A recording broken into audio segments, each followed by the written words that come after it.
थोड़ी सी ग्लिच आ गई थी। नमस्कार। आप लोगों का फिर से स्वागत है। कल की जो क्लास हमने देखी थी वो हमने यहाँ तक देखी थी कि आर्थिक उपकरणों का गहन अध्ययन। कल की क्लास जितने लोगों ने नहीं देखी थी फिर से एक बार वापस जाके देख के आएंगे, तभी आपको ये समझ में आएगा। नहीं तो आपके बिल्कुल भी समझ में नहीं आएगा। आपको लगेगा कि बस हम बैठ के पढ़ रहे हैं और आप पढ़ रहे हैं और कुछ भी नहीं समझ में आएगा। लगेगा बस आप शब्द देख रहे हैं कि ये क्या लिखा है क्या नहीं लिखा है। इसके लिए बेहतर है कि इसके पीछे की क्लास को आप देख के आ जाएं, फिर आप यहाँ पे आए। यानी कि कल हमने जो क्लास छोड़ी थी यहाँ पे छोड़ी थी, इसके बाद हमको देखना था कर प्रणाली। कर प्रणाली कर प्रणाली के बाद हमको देखनी थी अंतरराष्ट्रीय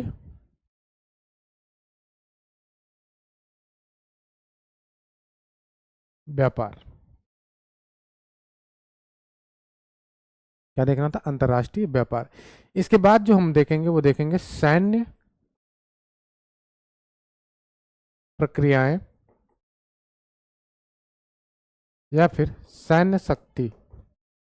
सैन्य शक्ति किस प्रकार की थी मौर्य साम्राज्य की। आज का जो टॉपिक है वो है हमारा क्या? कर प्रणाली। कर प्रणाली क्यों?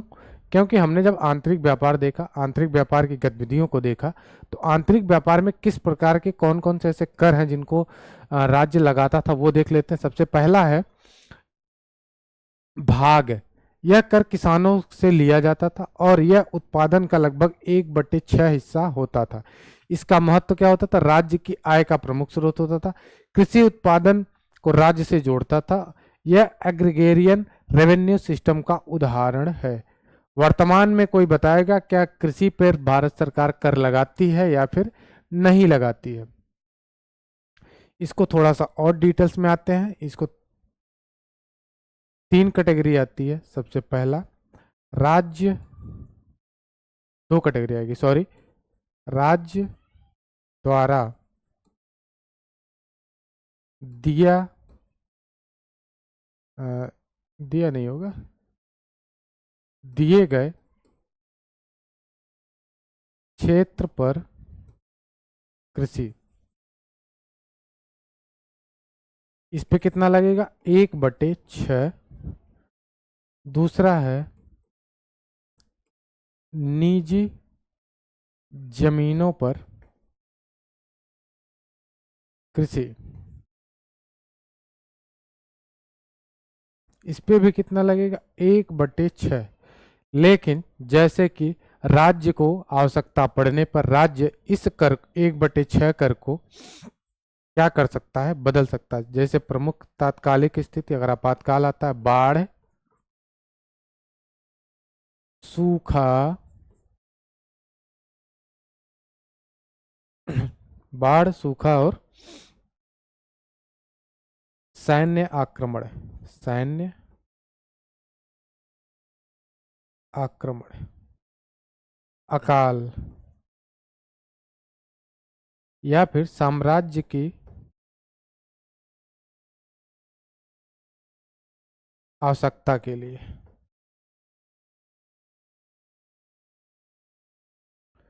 तो राज्य इस कर को 1/6 वाले भाग को 2 भागों में कर सकता है। 1/3 ले सकता है या फिर 1/5 भी कर सकता है। ये 2 कैटेगरी थी। राज्य विशेष स्थिति में कृषि पर आधारित कर को, जो राज्य द्वारा दिए गए क्षेत्र पर कृषि और निजी जमीनों पर किए गए कृषि, मुख्यतः सामान्य स्थिति में 1/6 कर वसूलेगा।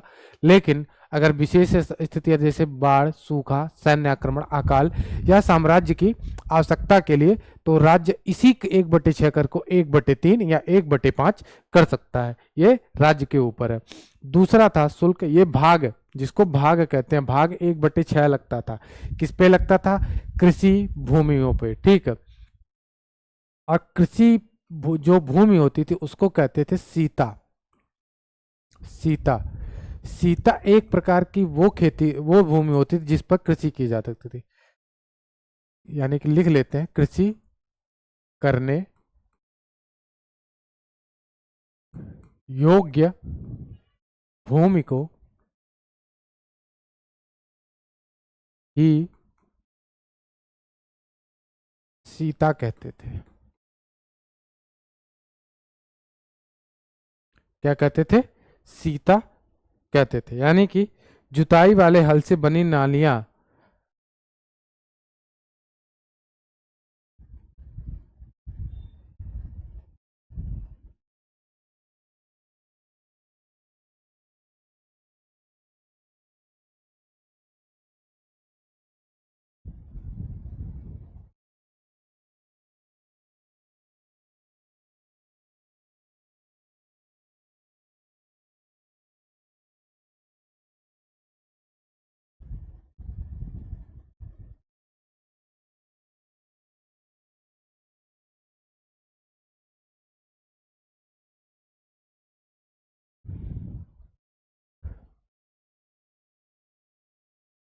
ठीक है, थोड़ी सी मिस्टेक हो गई। सीता ये जो होती थी, कृषि करने योग्य भूमि से को ही भूमि से, यहां लिख लेंगे भूमि से उत्पन्न, ठीक है, अनाज। लेकिन मौर्य काल में ये बदल गया। मौर्य काल में, ठीक है, जिस पर राज्य का प्रत्यक्ष नियंत्रण होता था उसे कहते थे क्या? कृषि देखरेख के लिए उत्पन्न अनाज को ही हम क्या कहते थे? सीता कहते थे। और इसकी देख रेख के लिए जो अधिकारी था वो था सीताध्यक्ष। एक बार कंफ्यूजन फिर से क्लियर कर देता हूं कि सीता अगर आता है कि सीता क्या था, तो मौर्य काल में दो चीज है सीता। पहला ये वैदिक काल, थोड़ा सा यहाँ कंफ्यूजन हो गई थी, वैदिक काल और मौर्य काल। मौर्य काल राज्य, एकदम क्लियर शब्दों में लिखेंगे, राज्य नियंत्रित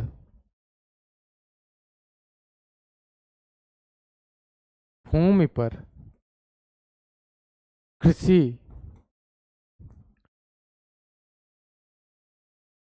करने से उत्पन्न अनाज सीता कहलाती थी। और इसकी देख रेख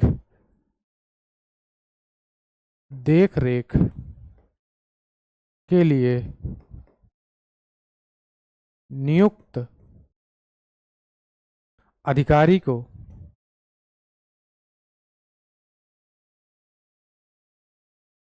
क्या कहते थे? सीताध्यक्ष। सीताध्यक्ष।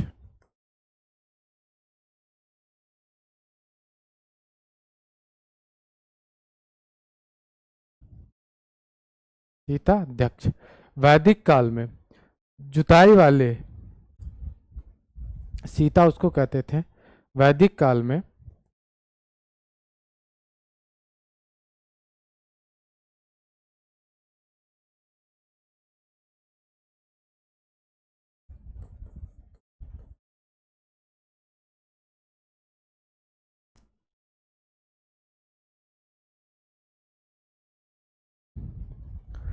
जुताई वाले भूमि में हल से बनी नालियां सीता कहलाती थी। कंफ्यूजन खत्म हुआ। आते हैं वापस टॉपिक पे। शुल्क। शुल्क क्या था? व्यापार कर। जब वस्तुएं एक स्थान से दूसरे स्थान तक जाती थी तो उन पर शुल्क लगाया जाता था। क्या लगाया जाता था? शुल्क लगाया जाता था। यह दो स्तर पर काम करता था। पहला आंतरिक व्यापार, दूसरा बाह्य व्यापार। यह आधुनिक कस्टम ड्यूटी जैसा था। आधुनिक कस्टम ड्यूटी जैसा था। कस्टम ड्यूटी कहाँ लगता है? प्रमुखतः बंदरगाह वाले क्षेत्रों में, और रेलवे से सामान उतर रहा है उस क्षेत्रों में, या फिर डिस्ट्रीब्यूशन वाले जगहों पे के आसपास।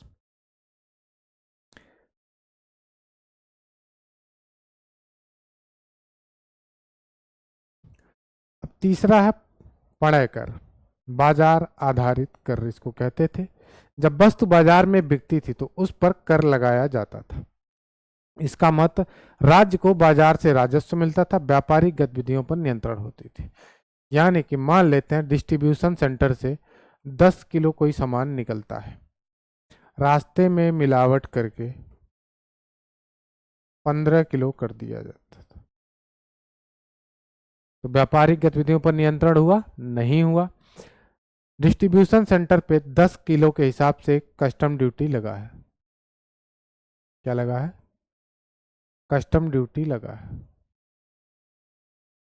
अब वो व्यक्ति बाजार में आया मिलावट करके 15 किलो लेके, तो उस पे क्या होगी? पकड़ा जाएगा कि नहीं पकड़ा जाएगा? आसानी से पकड़ा जा सकता है। अगर वो बच भी जाता है तो क्या उस पे पड़े कर लग जाएगा बाजार में भी?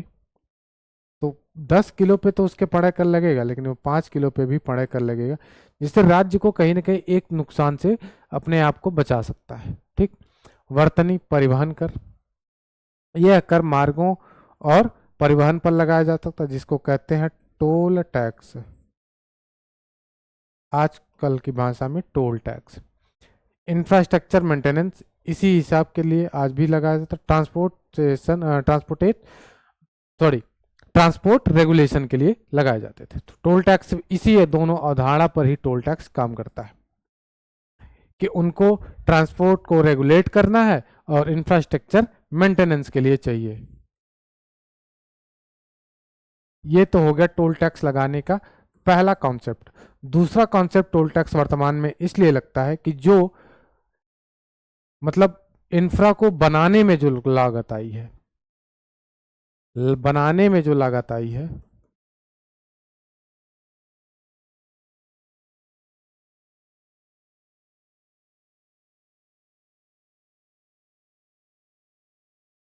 लागत आई है, जब तक उसकी उगाही ना हो जाए तब तक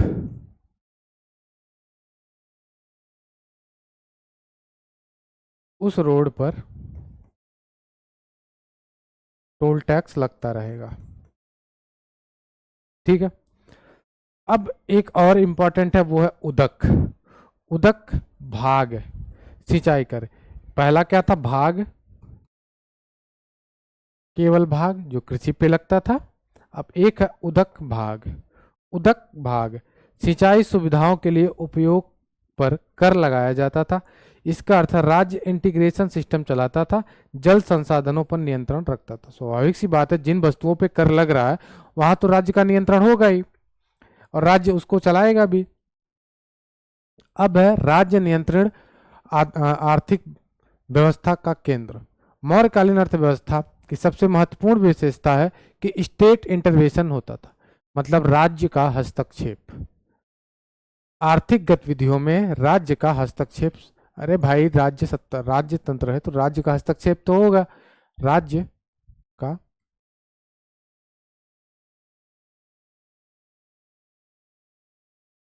ठीक। राज्य क्या क्या करता था? कीमतें तय करता था, व्यापार नियंत्रित करता था, उत्पादन पर निगरानी रखता था। इसके लिए अधिकारी कौन था? पणयाध्यक्ष व्यापार के लिए, और लक्षणाध्यक्ष होता था मुद्रा के लिए। इसका परिणाम क्या हुआ कि व्यापार बाजार में स्थिरता रही, नियंत्रण रहा और कर संग्रह में वृद्धि हुई। अब हर एक सेगमेंट के लिए कहीं ना अधिकारी है, तो क्या होगा? वो अपने आप में एक बेहतर सिस्टम बनेगा और राज्य संचालन बेहतर होगा और राज्य को कर की अत्यधिक प्राप्ति होगी, जिससे राज्य अन्य कार्यों पे क्या करेगा? कार्य करेगा। अत्यधिक सेना मजबूत बनाएगा। ठीक है। राज्य इंफ्रास्ट्रक्चर मजबूत बनाएगा। इन सभी कार्यों को क्या करेगा? राज्य करेगा।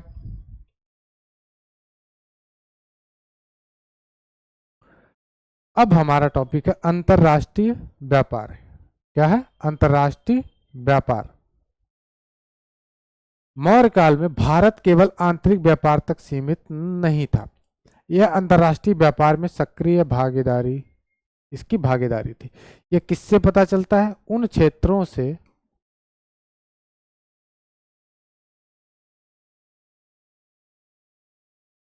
प्राप्त सिक्के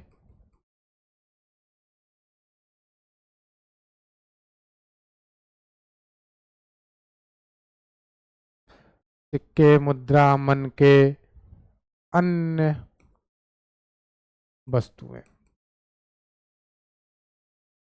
ठीक है, इससे पता चलता है कि हाँ हमारा इस देश से व्यापारिक गतिविधि था, इस देश से व्यापारिक कनेक्शन था। भारत का जो प्रमुख व्यापारिक केंद्र रहा था वो कहाँ था? अगर ताम्रलिप्ति के हिसाब से देखें तो दक्षिण पूर्व एशिया, अन्य क्षेत्रों के हिसाब से देखें तो अफ्रीका, इजिप्त, ईरान, पर्सिया, इन सब के क्षेत्रों में भारत का कहीं ना कहीं बाह्य व्यापार स्थापित था। पर्सिया, इजिप्त, यूनान और सेंट्रल एशिया और दक्षिण पूर्व एशिया इसी में शामिल कर लीजिए। पर्सिया,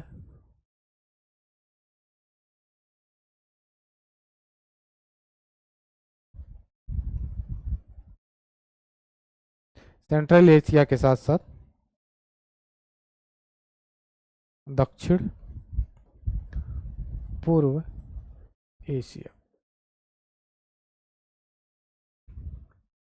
व्यापार का सब स्वरूप फिनिश्ड गुड्स एक्सपोर्ट करता था, मतलब निर्मित वस्तुओं का उत्पादन करता था, आयात करता था। निर्मित, रॉ मटेरियल नहीं बेचता था, हम निर्मित वस्तुओं का निर्यात करते थे। और यही बाद में अंग्रेजों ने तोड़ा था, हमको अब एक कच्चे माल का निर्यातक बना दिया और वहां से आते थे निर्मित वस्तुएं ब्रिटेन से, और जिसके हम आगे देखेंगे मॉडर्न हिस्ट्री में पढ़ेंगे तो हम तब मुख्यतः प्राचीन भारत में सोने की चिड़िया इसीलिए कही जाती थी भारत को, क्योंकि भारत नवनिर्मित या फिर निर्मित वस्तुओं का अत्यधिक निर्यात करता था, न कि कच्चे माल का निर्यात करता था। ठीक है, आयात हम भी किससे करते थे? तो मुख्यतः आयात बहुत ही कम विलासिता वाली वस्तुओं का, ठीक है, उपभोग की वस्तुओं का, ठीक। लेकिन हम क्या करते थे? हम आयात करते थे निर्मित वस्तुओं का, ठीक है, वस्त्र का, मसाले का, रत्न का, ठीक। और आयात करता था घोड़े और सोना, यानी ये सब स्वाभाविक से घोड़ा विलासिता की एक परिचय देता है, सैन्य शक्ति का एक परिचय देता है। इसका अर्थ है कि भारत का व्यापार वैल्यू एडेड एक्सपोर्ट इकोनॉमी था। हम जो आयात करते थे उससे हमारे यहाँ संसाधनों में, हमारी विलासिता में क्या होता था? वैल्यू ऐड होता था, न कि वो हमारे लिए लाइबिलिटी बनते थे। ठीक है, लेकिन अब हमारी जो अंग्रेजों ने इसको तोड़ दिया था और हम क्या बन गए थे? लाइबिलिटी बनते चले गए थे, लाइबिलिटी होते चले गए थे। जो हम व्यापार करते थे वो लाइबिलिटी होता गया था। कूटनीति और व्यापार मेगास्थनीज के हिसाब से देखा जाए तो व्यापार और राजनीतिक एक दूसरे से जुड़े हुए थे और यह इकोनॉमी डिप्लोमेसी का प्रारंभिक स्वरूप था।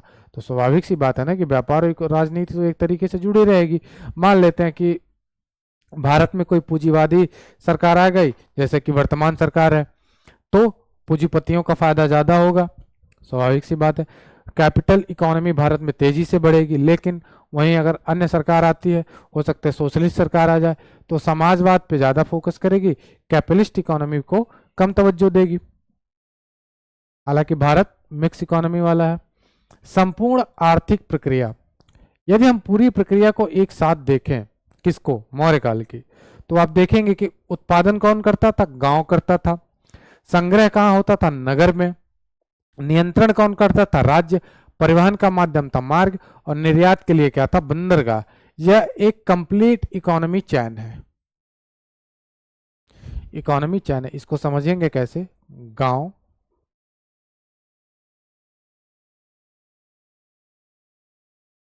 उत्पादन किया, अब गांव से उत्पादन होके कहाँ आया? शहर में, यानी कि नगर में। नगर में क्या हुआ? संग्रह। नगर में संग्रह हुआ, फिर अब नगर को से ले जाने के लिए क्या? यहाँ संग्रह पे अगर नियंत्रण ही नहीं रहा तो लोग डाकू डकैती कर लेंगे, तो राज्य का नियंत्रण।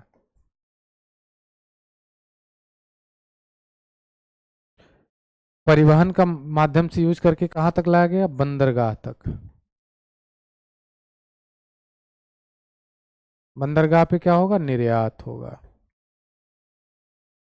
हम हो सकता बंदरगाह पे आयात भी किए हों, स्वाभाविक सी बात है, आयात किए होंगे ना, किए होंगे। अब ये आयात कहाँ आएगा? नगर में, फिर से संग्रह के लिए। नगर से कहाँ जाएगा? राज्य के नियंत्रण पे, राज्य के नियंत्रण से फिर पुनः डिस्ट्रीब्यूट कहाँ होगा, गांवों में, छोटे छोटे गांवों में डिस्ट्रीब्यूट होगा यहां से।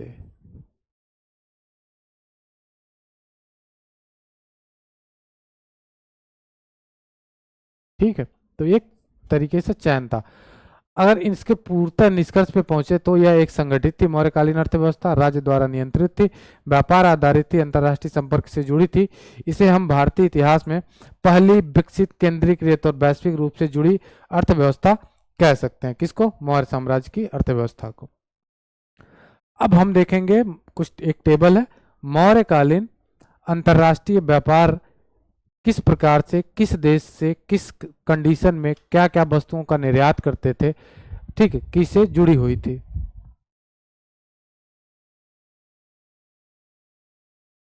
किस प्रकार से जुड़ी हुई थी, ठीक है। क्षेत्र और देश, पहला टॉपिक ये है कि क्षेत्र और देश क्या है, भारत से क्या निर्यात होता था, वहां से भारत क्या आयात होता था, विस्तृत व्याख्या में, मतलब किस प्रकार से था। पर्सिया, क्या भारत निर्यात क्या करता था पर्सिया ईरान के क्षेत्रों को, वस्त्र में सूती वस्त्र, रेशमी वस्त्र, और मसाले करता था, और हाथी के दांत करता था। ठीक, आयात क्या करते थे, घोड़े करते थे, सोना करते थे, विलासिता की अन्य वस्तुएं करते थे। ठीक, फारस उस समय एक विकसित साम्राज्य था, भारत वहां तैयार वस्तुएं बेचता था, जबकि फारस से विशेष रूप से अच्छे नस्ल के घोड़े और सोना आता था। इस पे स्पष्ट होता कि भारत फिनिश गुड एक्सपोर्टर था, और इंपोर्टर किसका था, अपनी सैन्य शक्तियों को बढ़ाने के लिए, ठीक, और अपनी विलासिता की वस्तुओं को मंगाने के लिए। इस प्रकार से इजिप्त यानी कि मिस्र, मसाले, कपड़ा, कीमती पत्थर का हम निर्यात करते थे, मसाले का निर्यात करते थे, कपड़ा का निर्यात करते थे, और कीमती पत्थर मतलब जैसे मार्बल्स, संगमरमर के पत्थर, इस प्रकार के पत्थरों का, अन्य छोटे मन के घड़े, ये हम क्या करते थे, भारत एक्सपोर्ट करता था मिस्र को, और मिस्र से हम क्या आयात मंगाते थे, पुनः सोना, कांच की वस्तुएं, सोना और कांच की वस्तुएं।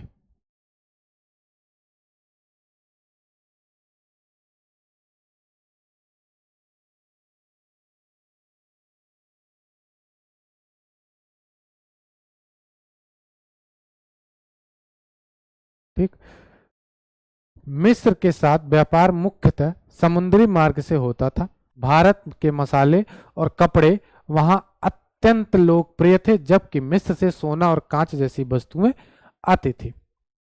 फेरो देखे होंगे, मिस्र का फेरो पूर्णतः एक तरीके से सोने बहुत रईस था, ऐसा माना जाता है। यूनान, कपड़ा, मसाले, हाथी दांत, हम क्या करते थे, निर्यात करते थे। आयात क्या करते थे, शराब, धातु और विलासिता की वस्तुएं। शराब कहीं न कहीं विलासिता की वस्तुओं में आता है। ठीक, यूनान के साथ व्यापार का उल्लेख मेगास्थनीज के माध्यम से मिलता है, जहां यहां भारत लग्जरी गुड्स बेचता था और बदले में धातु व विलासिता की वस्तुएं प्राप्त करता था। मेगास्थनीज की बुक का नाम फिर से बता रहा हूं, 50 बार बता चुका हूं, इंडिका है, one of the famous book है ये, ठीक है। विदेशों में, विदेशों मतलब विदेशी राइटरों द्वारा लिखी भारत पर एक तरीके से बहुत ही फेमस बुक है। सेंट्रल एशिया, कपड़ा और मसाले हम क्या करते थे, निर्यात करते थे। आयात क्या करते थे, घोड़े, ऊंट और पशु उत्पाद, पशु उत्पाद। ठीक, मध्य एशिया घोड़ों के लिए प्रसिद्ध था, भारत यहाँ से सैन्य उपयोग के लिए घोड़े आयात करता था। यह व्यापार मुख्यतः स्थल मार्ग यानी कि उत्तरापथ से होता था। आप तक्षशिला से जाएंगे, तक्षशिला का,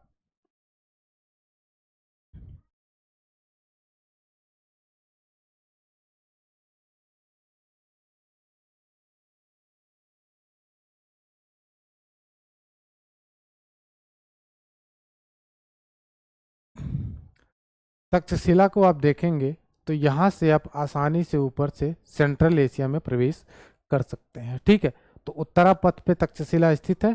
ठीक, और इसका ये क्या था, पाटलिपुत्र, इसके सेंटर में एक नगर था। तो उत्तरापथ पे आप आगे बढ़ते जाएंगे तो आप कहीं ना कहीं सेंट्रल एशिया में प्रवेश कर जाएंगे। ठीक है।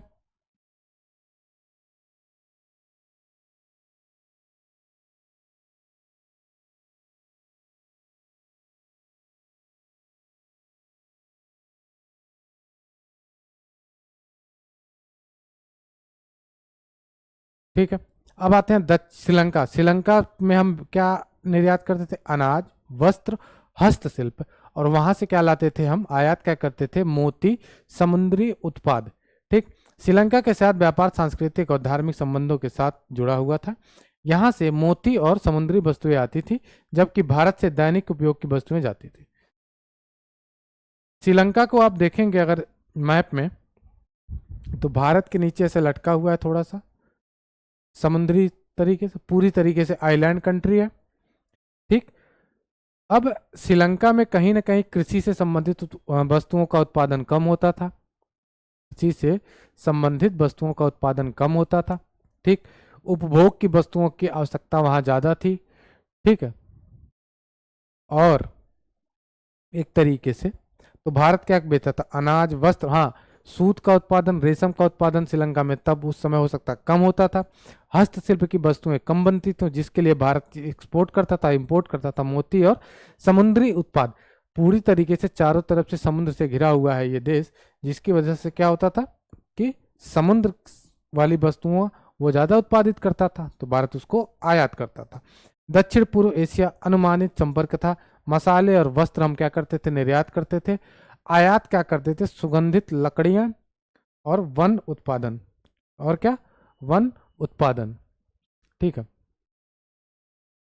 समुद्री मार्गों के माध्यम से भारत का संपर्क दक्षिण पूर्व एशिया से भी था। यह व्यापार प्रारंभिक अवस्था में था, लेकिन सांस्कृतिक आदान प्रदान की का आधार बना।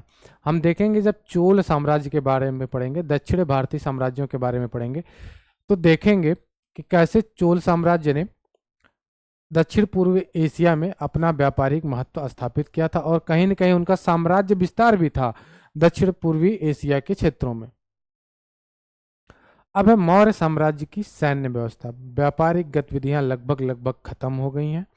बाह्य व्यापार में किस देश से क्या व्यापार करता तब वो हमने देख लिया।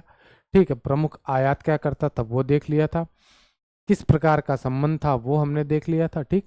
अब आज हम फिर से एक नया टॉपिक ले आते हैं, वो है मौर्य साम्राज्य की सैन्य व्यवस्था, मौर्यन मिलिट्री सिस्टम।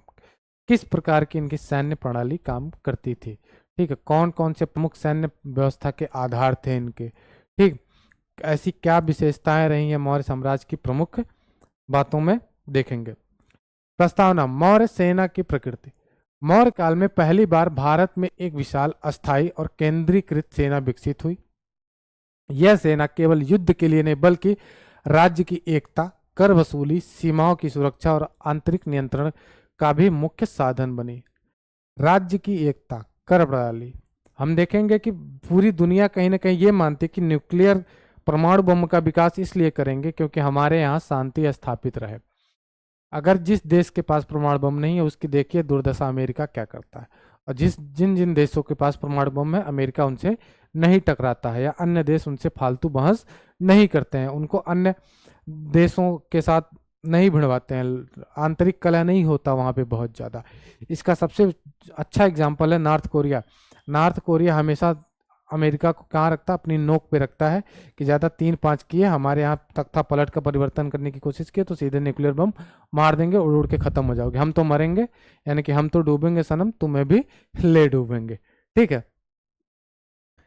इसका स्पष्ट विवरण हमें मिलता है किस चीज़ का? मौर्य साम्राज्य की सैन्य व्यवस्था का स्पष्ट विवरण हमको कहाँ देखने को मिलता है? अर्थशास्त्र में, जो कौटिल्य ने लिखा था, और मेगास्थनीज के इंडिका में। ठीक। मेगास्थनीज के अनुसार मौर्य सेना विश्व की सबसे बड़ी सेना में से एक थी। मेगास्थनीज कहता है कि मौर्य साम्राज्य की जो सेना थी अपने आप में बहुत बड़ी थी। कैसी थी? बहुत बड़ी थी विश्व में। ठीक है। और मौर्य साम्राज्य की सेना का स्ट्रक्चर देखा जाए कैसा था। मौर्य सेना चतुरंगड़ी सेना, 4 फोल्ड आर्मी के सिद्धांत पर काम करती थी, पर आधारित थी। पद्धति सबसे पदाति, इन्फेंट्री है पदाति। पदाति का मतलब होता पैदल सेना। यह सेना का सबसे बड़ा भाग था। विशेषताएं: सामान्य सैनिक यानी कि फुट सोल्डर। हथियार क्या रखते थे? भाले, तलवार और धनुष। ठीक है। भूमिका क्या होती थी? Front line combat. सबसे पहले ये आते थे, कौन? पैदल सेना वाले। संख्या में सबसे अधिक होते थे, इतने अधिक है। ठीक है, कई सर्किल बना दो।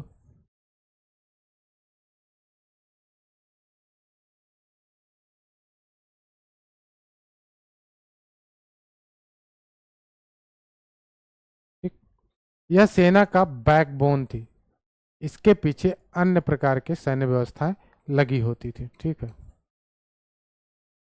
मान लेते हैं कोई हमला करता है तो सबसे पहले इनको तोड़ने की कोशिश करेगा।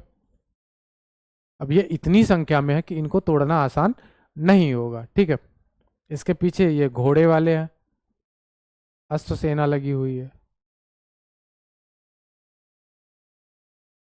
ठीक, घुड़सवार सैनिक ये मुख्यतः भाले का प्रयोग करते थे, क्योंकि घोड़े और तलवार का प्रयोग करते थे। घोड़े पे बैठ के एक इंसान घोड़ा भी चलाए और तीन तीर धनुष भी चलाए, ये पॉसिबल उतना ज़्यादा हो नहीं पाता है। तेजी से आक्रमण, दुश्मन पर अचानक हमला, मोबिलिटी और स्पीड का मुख्य स्रोत थे ये। रथ सेना, विशेषताएं क्या थी? रथों पर आधारित सेना थी, 2 से 4 सैनिक एक रथ में रहते थे। मोबिलिटी क्या होगी? बहुत फास्ट होगी इनकी। कमांड प्लस कॉम्बैट, भूमिका होती थी कमांड देना प्लस कॉम्बैट। ठीक है, प्राचीन युद्ध में प्रेस्टीज सिंबल होता था रथ किसका, अगर किसी का रथ गिर जाए तो क्या कहते थे कि युद्ध पताका गिर चुका है और युद्ध हमने फतेह कर लिया है। सामने वाले का अगर रथ गिर जाए और उस पे से उसका पताका गिर जाए तो माना जाता था कि हमने फतेह कर लिया है। और मुख्यतः अगर राजा का हो तो मुख्यतः हमने पूरा युद्ध ही जीत लिया है। ठीक, गज, गज ये भी एक तरीके से गतिशीलता का परिचय देती थी। गति,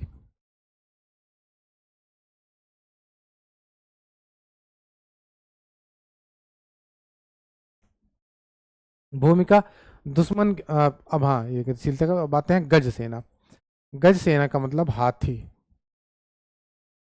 हाथी का सेना में प्रयोग,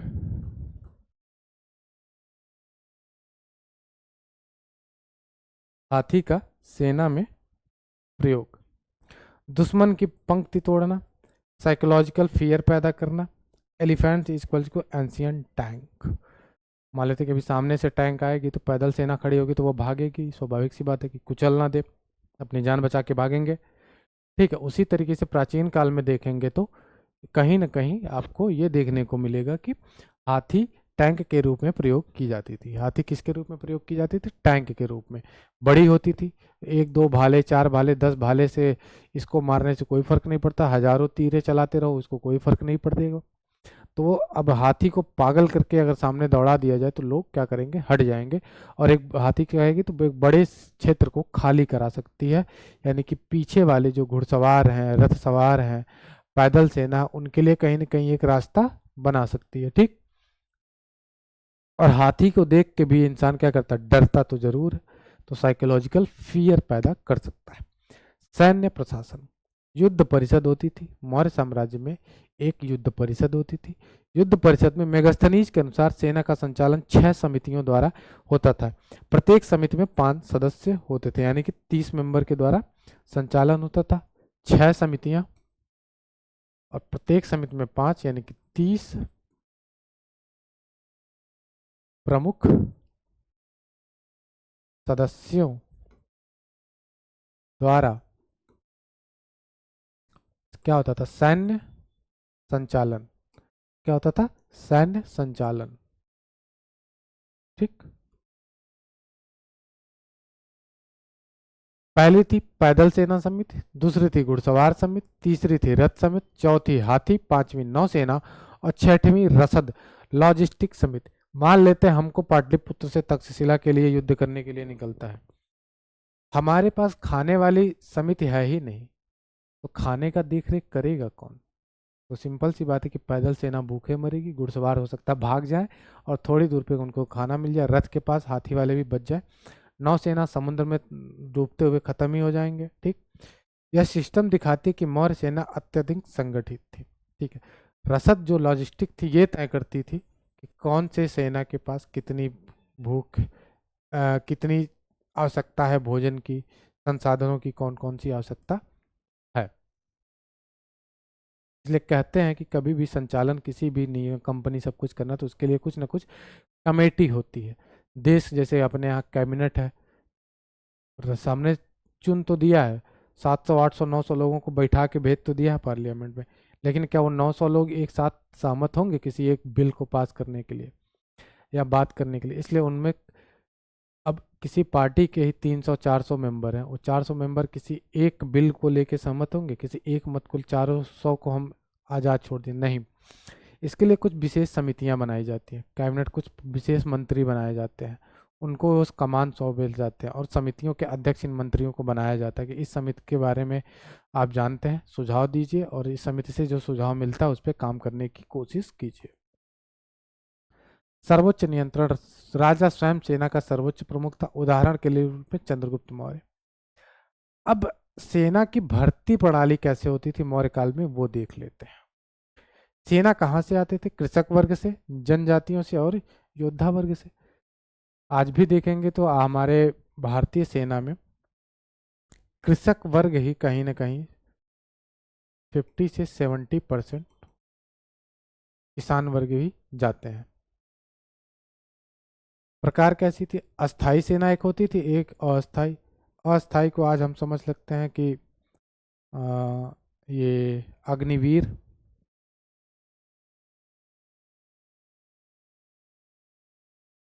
जो अग्निवीर परियोजना योजना है उसी के तहत। और अस्थाई में आप समझ लेते हैं आर्मी, बीएसएफ, आईटीबीपी, ये सब प्रकार की। वेतन और अस्थाई में भी दो होते थे, रिजर्व और मोबिलिटी वाली। सैलरी, सैनिकों को वेतन दिया जाता था, यह मौर्य सेना की बड़ी विशेषता थी कि अर्थ क्या, वेतन देना विशेषता थी। पहला है कि सैनिक प्रोफेशनल थे और लॉयल्टी राज्य के प्रति था। ठीक है। सैन्य उपकरण और हथियार, कौन कौन से ऐसे प्रमुख हथियार थे जो मौर्य काल में प्रयोग हुए? कौन से ऐसे प्रमुख आ, हथियार थे वो देख लीजिए। जैसे तलवार को खड़क कहते थे, भाला को शक्ति कहते थे, धनुष बाण था और ढाल, ये प्रयोग होते थे। विशेषताएं, लोहे के हथियार थे, स्टैंडर्ड इक्विपमेंट थे, इससे कॉम्बैक्ट एफिशिएंसी बढ़ती थी। नौसेना, नेवी, मौर्य काल में नौसेना की भूमिका नदी नियंत्रण, समुद्री व्यापार की सुरक्षा। यह दिखाता कि सेना केवल स्थल तक सीमित नहीं थी। ठीक। अब है जासूसी और सैन्य खुफिया पावर।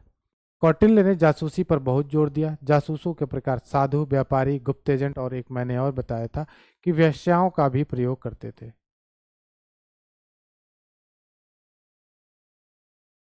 वेश्याओं का प्रयोग करते थे गुप्तचर बनाने में।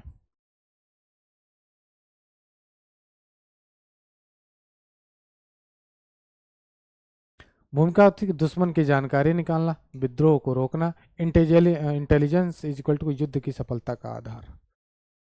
हम उरी स्ट्राइक किए, हमने बहुत से सर्जिकल स्ट्राइक किए, हमारे पास इंटेलिजेंस होता ही नहीं कि यहाँ पे आतंकवादी छुपे हैं, तो हम स्ट्राइक कर पाते कभी नहीं। रसद की व्यवस्था के बारे में देखेंगे कि यह सबसे अंडररेटेड लेकिन महत्वपूर्ण भाग है। हमने बताया कि सबसे महत्वपूर्ण भाग आपका रसद वाला, लॉजिस्टिक्स वाला है। भोजन, हथियार आपूर्ति और परिवहन यही तय करता था। युद्ध रणनीति मुख्य सिद्धांत है प्रत्यक्ष युद्ध करना, गुप्त युद्ध करना और कूटनीति के हिसाब से युद्ध करना। कूटनीति का सबसे अच्छा और सबसे सफल और सबसे पहली बार मौर्य साम्राज्य ने ही क्या किया था, प्रयोग किया था, डिप्लोमेसी खेलना।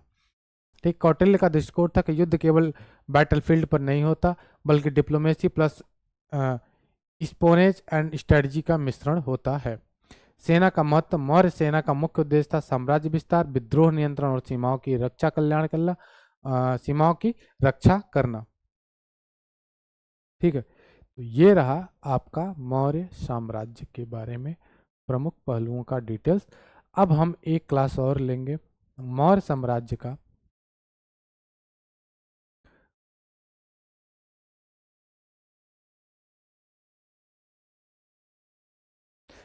ज़्यादा क्लास नहीं होगी ये ज़्यादा से होगी 30 मिनट की क्लास होगी मौर्य साम्राज्य का आंतरिक या फिर आंतरिक, आंतरिक होगा। राज्यों से संबंध, अंतर्राष्ट्रीय नहीं, आंतरिक राज्य। जैसे मौर्य साम्राज्य के अलावा चोल, पांड्य और अन्य राज्यों से किस प्रकार का संबंध था इनका, इसके बारे में 30 मिनट की लेक्चर ले लेंगे। ओवरऑल कहें तो दक्षिण भारतीय राज्यों से संबंध।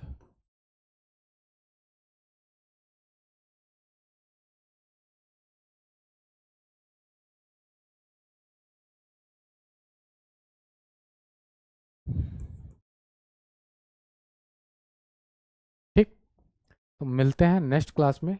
यहाँ देख लेंगे मौर्य साम्राज्य का आंतरिक राज्यों से संबंध। उसके बाद हम मौर्य साम्राज्य के बारे में PYQ करेंगे, बेसिक और एडवांस 2 लेवल का। उसके बाद प्रैक्टिस सेट करेंगे बेसिक और एडवांस 2 लेवल का। फिर नेक्स्ट क्लास में हम मिलेंगे मौर्य उत्तरकालीन साम्राज्य से। ठीक है, तो मिलते हैं नेक्स्ट क्लास में। अब तब तक के लिए बने रहिए और क्लास को देखते रहिए और कमेंट बिल्कुल करिए कि कमेंट में आपको क्या दिक्कत आ रही है। ठीक है, थैंक यू।